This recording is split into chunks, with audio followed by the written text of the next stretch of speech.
Hello दोस्तों, हिंदी में पूरक वाचन में बाल महाभारत कथा अब तक हमने अम्बा और भीष्म यानी कि 4 पार्ट तक उसका समझौती ली है। आज हम 5 नंबर का पार्ट विदुर, 6 कुंती और 7 नंबर का भीम, इन तीनों की पढ़ाई करेंगे।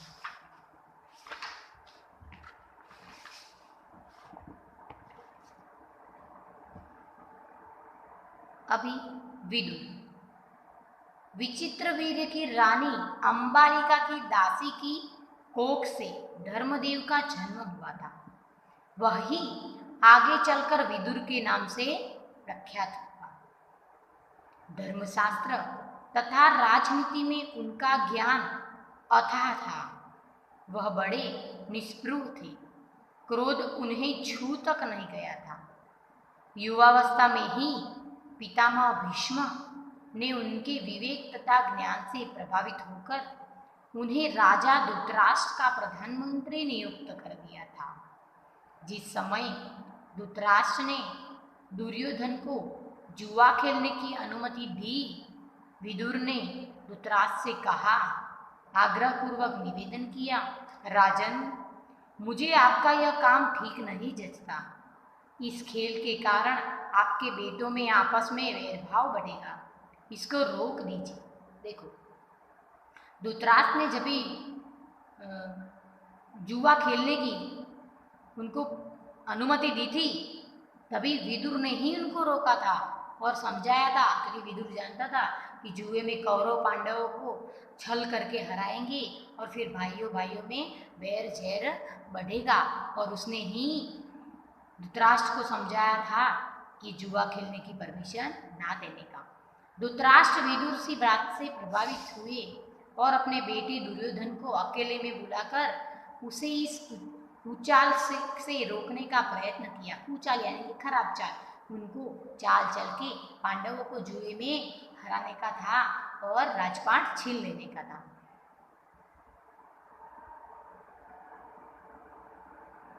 बड़े प्रेम के साथ वह बोले, गांधारी के लाल विदुर बड़ा बुद्धिमान है और हमेशा हमारा भला चाहता आया है। गांधारी ने क्या बोला कि लाल विदुर तो बड़ा ही बुद्धिमान है और वो हमेशा भला चाहता है, इसीलिए हमें जुआ खेलने को मना कर रहा है। उसका कहा मानने में ही हमारी भलाई है। वत्स, जुआ खेलने का विचार छोड़ दो। विदुर कहता है कि उससे विरोध बहुत ही बढ़ेगा और वह राज्य के नाश का कारण हो जाएगा। छोड़ दो इस विचार को। अभी माता भी इन पुत्रों को समझाती है, कौरव को उनकी माँ भी समझाती है, पर कौरव मानते नहीं। धृतराष्ट्र ने अपने बेटे को सही रास्ते पर लाने का प्रयत्न किया, किंतु दुर्योधन न माना। वह धृतराष्ट्र अपने बेटे से बहुत स्नेह करते थे। अपनी इस कमजोरी के कारण उनका अनुरोध वह टाल न सके और युधिष्ठिर को जुआ खेलने का न्योता भेजना ही पड़ा। देखो, धृतराष्ट्र क्या थे, अपने बच्चों को बहुत ही स्नेह करते थे और प्रेम के वश वो कुछ बच्चों के आगे विवश हो गए और उन्होंने उनको अनुमति दे दी। धृतराष्ट्र पर बस न चला तो विदुर युधिष्ठिर के पास गए। वो युधिष्ठिर के पास, धृतराष्ट्र ने तो बात नहीं सुनी तो युधिष्ठिर के पास गए विदुर। उनको जुआ खेलने को जाने से रोकने का प्रयत्न किया। युधिष्ठिर ने विदुर की सब बातें ध्यानपूर्वक सुनी और बड़ी आदर से साथ बोले, चाचा जी, मैं ये सब मानता हूँ, पर जब काका धृतराष्ट्र बुलाए तो मैं कैसे इनकार करूँ। ये पांडवों के काका कौन थे? धृतराष्ट्र। और युधिष्ठिर कौन था? पांडव का बड़ा पुत्र। वो बोलता था कि पिता चाचा जी की आज्ञा को मैं कैसे इनकार करूँ, क्योंकि चाचा जी ने ही बुलाया है। युद्ध या खेल के लिए बुलाए जाने पर न जाना क्षत्रिय का धर्म तो नहीं है। क्या बोलते हैं कि युद्ध और खेल में बुलाए जाने पर न जाना वो क्षत्रिय का धर्म नहीं है, हमें उनकी आज्ञा का पालन करना चाहिए। यह कहकर युधिष्ठिर क्षत्रिय कुल की मर्यादा रखने के लिए जुआ खेलने गए। अपने कुल की मर्यादा को न भंग करने के लिए, मर्यादा रखने के लिए वहां गए। अभी कुंती 5 है। कुंती यदुवंश के प्रसिद्ध राजा सूरसेन श्री कृष्ण के पितामह थे। इनके पृथा नाम की कन्या थी। उसके रूप और गुणों की कीर्ति दूर दूर तक फैली हुई थी। सुरसेन के फुफेरे भाई कुंती भोज के कोई संतान न थी। सुरसेन ने कुंती भोज को वचन दिया था कि उनकी जो पहली संतान होगी उसे कुंती भोज को गोद दे देंगे। उसी के अनुसार सुरसेन ने कुंती भोज को पृथा गोद दे दी थी। कुंती भोज के यहाँ आने पर पृथा का नाम कुंती पड़ गया था। क्या रखा था? कुंती। कुंती के बचपन में ऋषि दुर्वासा पर एक कुंती भोज के यहाँ पधारे। कुंती ने 1 वर्ष तक बड़ी सावधानी व सहनशीलता से काम उनकी क्या की? सेवा शुश्रूषा की। उसकी सेवा टहल से दुर्वासा ऋषि प्रसन्न हुए और उसे उपदेश दिया और बोले, कुंती भोज कन्ये, तुम किसी भी देवता का ध्यान करोगी तो वह अपने ही समान एक तेजस्वी पुत्र तुम्हें प्रदान करेगा। देखो ये तेजस्वी पुत्र कौन होगा, आगे देखते हैं। कर्ण। इस प्रकार सूर्य के संयोग से कुमारी कुंती ने सूर्य के समान तेजस्वी एवं सुंदर बालक को जन्म दिया। जन्मजात कवच और कुंडलों से शोभित वह बालक आगे चलकर शास्त्रधरियों में श्रेष्ठ कर्ण के नाम से विख्यात हुआ। कुंती का पुत्र कर्ण किसके द्वारा दिया हुआ था? सूर्य के द्वारा वरदान से प्राप्त हुआ था। लेकिन अब कुंती को लोक निंदा का डर हुआ, क्योंकि बिना शादी के जब भी लड़की को बच्चा आता है तो वो लोग निंदा करते हैं। उसने बच्चे को छोड़ देना ही उचित समझा, इसलिए बच्चे को एक पेटी में बड़ी सावधानी के साथ बंद करके उसे गंगा की धारा में बहा दिया। बहुत आगे जाकर अधिरथ नाम के एक सारथी की नजर उस पर पड़ी। उसने पेटी निकाली और खोलकर देखा तो उसमें एक सुंदर बच्चा सोता हुआ मिला। अधिरथ निसंतान था। बालक को पाकर वह बड़ा प्रसन्न हुआ। सूर्यपुत्र कर्ण इस तरह एक साथी के घर पलने लगा। इधर कुंती विवाह के योग्य हुई। राजा कुंती भोज ने उसका स्वयंवर रचा। उससे विवाह करने की इच्छा से देश विदेश के अनेक राजकुमार स्वयंवर में आए। हस्तिनापुर के राजा पांडु भी स्वयंवर में शरीक हुए थे। कुंती ने उन्हीं के गले में वरमाला डाल दी। महाराज पांडु का कुंती से ब्याह हो गया और वह कुंती सहित हस्तिनापुर लौट आए। उन दिनों राजवंशों में एक से अधिक ब्याह करने की प्रथा प्रचलित थी। राजा एक से ज्यादा रानियों को रख सकता था। इसी रिवाज के अनुसार पितामह भीष्म की सलाह से महाराज पांडु ने भद्रराज की कन्या माद्री से भी ब्याह कर लिया। एक दिन महाराजा पांडु वन में शिकार खेलने गए।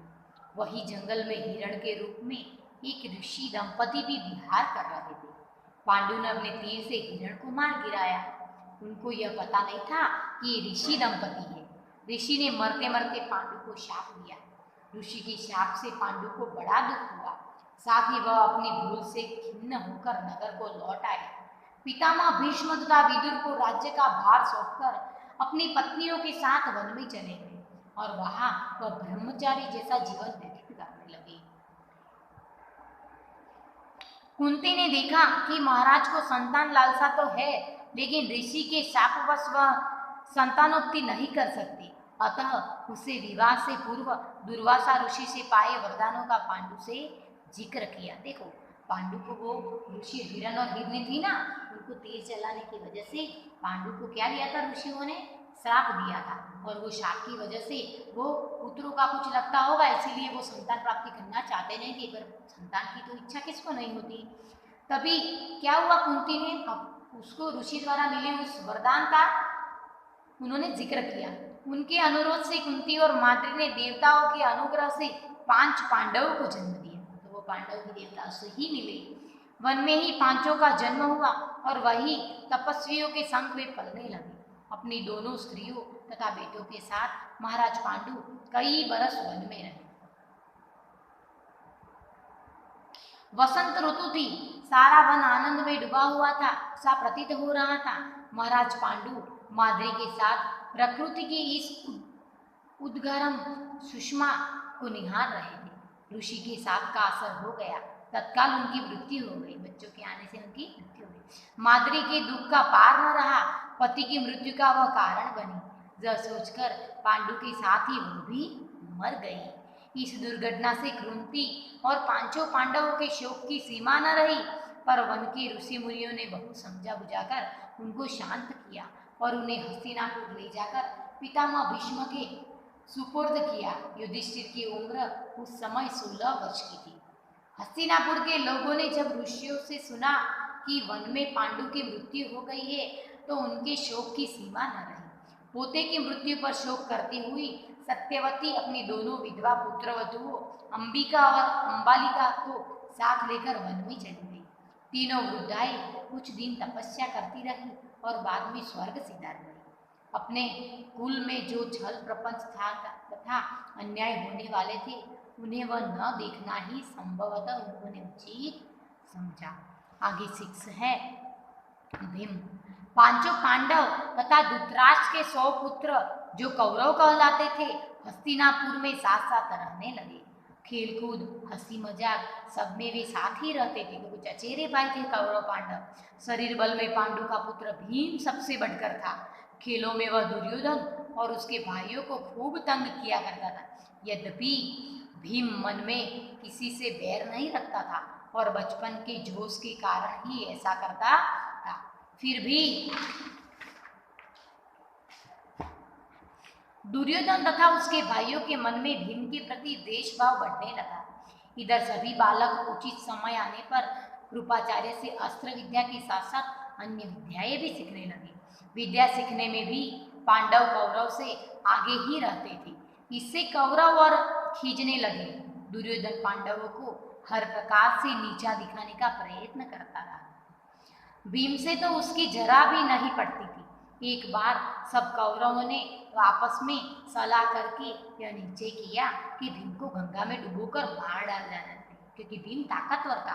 खेलों में भी कौरवों को हरा देता था और उसके मारने पर युधिष्ठिर अर्जुन आदि को कैद करके बंदी बना लिया जाए। बाकी चारों को कैद करके बंदी बना लेंगे, ऐसी वो उपाय सोचते। दुर्योधन ने सोचा कि ऐसा करने से सारे राज्य पर उनका अधिकार हो जाएगा। देखो दुर्योधन को कौरवों को भी राज्य की लालसा हुई। उनको लगा कि राज्य पर पांडव मर जाएंगे तो राज्य पर हमारा अधिकार हो जाएगा। एक दिन दुर्योधन ने धुमाधुम से जल क्रीड़ा का प्रबंध किया और पांचों पांडवों को उसके लिए न्योता दिया, यानी कि जल क्रीड़ा पानी में खेलने का। बड़ी देर तक खेलने और तैरने के बाद सबने भोजन किया और अपने अपने डेरों से जाकर सो गए। दुर्योधन ने छल से भीम के भोजन में विष मिला दिया था। सब लोग खूब खेल तैरे थे सो थक थक कर सो गए। भीम को विष के कारण गहरा नशा हो गया। वह डेरे पर भी न पहुंचा पाया और नशे में चूर होकर गंगा किनारे रेत में ही गिर गया। उसी हालत में दुर्योधन ने लताओं से उसके हाथ पैर बांधकर उसे गंगा में बहा दिया। देखो दुर्योधन ने कैसा प्रपंच किया। कौरवों ने पांडवों के खाने में जहर मिलाया। इसके जरिए क्या हुआ, भीम गिर गया नशे में और उसको लताओं यानी कि डालियों से बांधकर नदी में डाल दिया। लताओं से जकड़ा हुआ भीम का शरीर गंगा की धारा में बहता हुआ दूर निकल गया। इधर दुर्योधन मन ही मन में यह सोचकर खुश हो रहा था कि भीम का तो काम ही तमाम हो गया होगा। जब युधिष्ठिर आदि जागे तो भीम को न पाया तो चारों भाइयों ने मिलकर सारा जंगल तथा गंगा का वह किनारा जहाँ जल क्रीड़ा की थी छान डाला, पर भीम का कहीं पता न चला। अंत में निराश होकर दुखी हृदय से वे अपने महल को लौट आए। इतने में ही क्या देखते हैं कि भीम झूमता जामता चला रहा है। पांडव और कुंती के आनंद का ठिकाना न रहा। युधिष्ठिर कुंती आदि ने भीम को गले से लगा लिया, पर यह सब हाल देखकर कुंती को बड़ी चिंता हुई। उसने विदुर को बुला भेजा और अकेले में उससे बोली, दुष्ट दुर्योधन, जरूर कोई न कोई चाल चल रहा है। राज्य के लोभ में भी वह भीम को मार डालना चाहता था। मुझे इसकी चिंता हो रही है। राजनीति कुशल विदुर कुंती को समझाते हुए बोले, उन्हें समझाया, तुम्हारा कहना सही है, परंतु कुशल इसी में है कि इस बात को अपने तक ही रखे। प्रकट रूप से दुर्योधन की निंदा कदापि न करना, नहीं तो इसको उसका द्वेष और बढ़ेगा। क्या बोलते हैं कि सामने जाकर दुर्योधन को कभी मत चिढ़ाना, वरना उसका गुस्सा बढ़ेगा और वो आपके बेटे को मारने की और साजिश करेगा। इस घटना से भीम बहुत उत्तेजित हो गया था। उसे समझाते हुए युधिष्ठिर ने कहा, भाई भीम, अभी समय नहीं आया है। तुम्हें अपने आप को संभालना होगा। इस समय तो हम पांचों भाइयों को यही करना है कि किसी प्रकार एक दूसरों की रक्षा करते हुए बचते रहें। भीम के वापस आ जाने पर दुर्योधन को बड़ा आश्चर्य हुआ। उसका हृदय और जलने लगा क्योंकि भीम वापस आ गया था और उसे गुस्सा आ गया कि इसको तो मैंने जहर पिला के मार डाला था, तो ये वापस कैसे आ गया। ओके, यहाँ पे हमारा भीम का पाठ समाप्त होता है और आगे हम आगे के बाद में पढ़ाई करेंगे। Thank you.